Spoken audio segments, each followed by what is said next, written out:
What's good, my people? It's your boy JU, and you already know. Anytime I get a chance to talk about some Bitcoin, we're gonna talk about some Bitcoin. You feel me? Because hey, man, I like it. I like crypto, man. I like crypto. So let's get into this one. Illinois has introduced a bill to establish a state-managed Bitcoin reserve, joining Texas, Indiana, and other states in buying Bitcoin.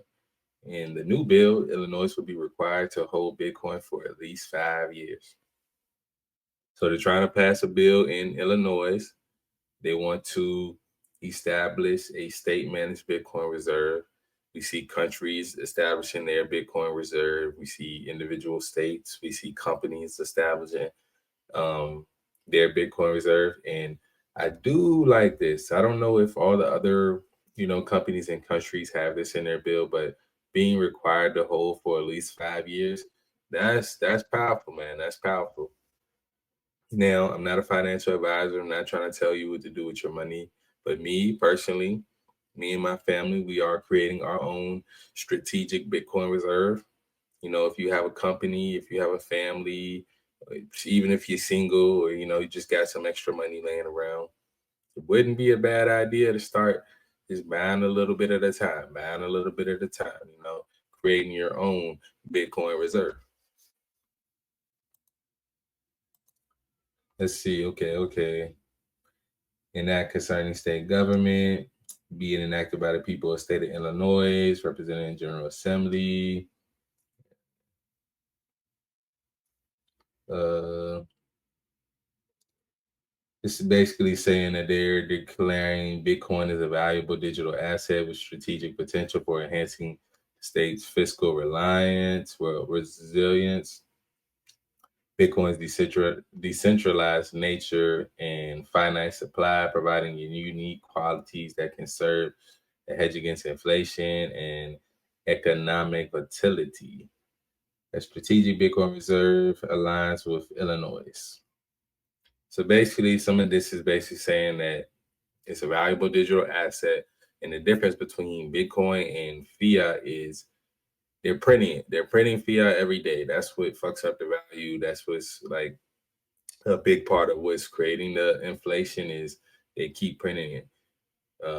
Bitcoin is finite. It's not. They're not gonna make any. Well, I don't know. I don't think they are. But as of right now, it's a certain amount of Bitcoin out there, and once all of that is all mined and taken up, and a lot of it's been lost, right? A lot of it's been lost, and I don't know if they're gonna be able to recover any of that, but as of right now, it's a finite resource, right? And anything that's finite, once it starts to become scarce, it's like, okay, if there's only 10 water bottles in the world, once those 10 are sold, then the value on those water bottles are gonna go higher. I don't know if that's a good analogy, but just to say, like, they're not making more Bitcoin every day like they're doing with dollars. Let's see what else they got here.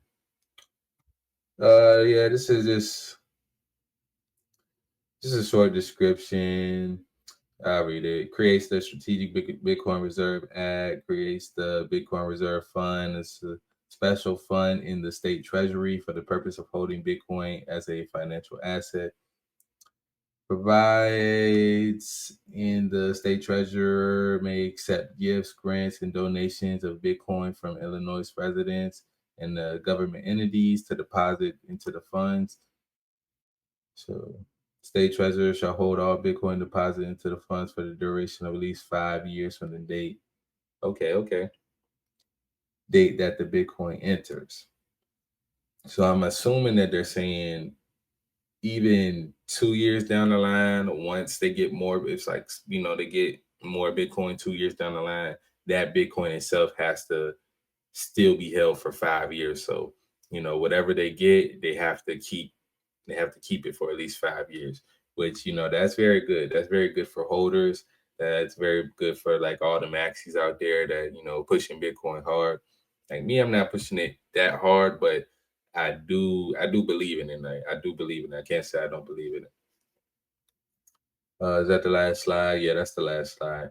Yeah, man. So basically they're saying that they're gonna accept it. They're gonna accept it, which is It's good, man. It's good. Like I just got back from Costa Rica.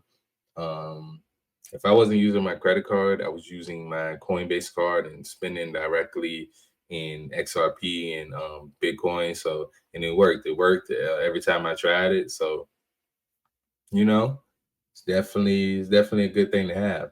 And I think the Coinbase card kind of transfers it to fiat for them, for the person, but so it's not like a direct Bitcoin to Bitcoin transaction. But in El Salvador, when I went there, you could make Bitcoin to Bitcoin transactions at certain places. You definitely could.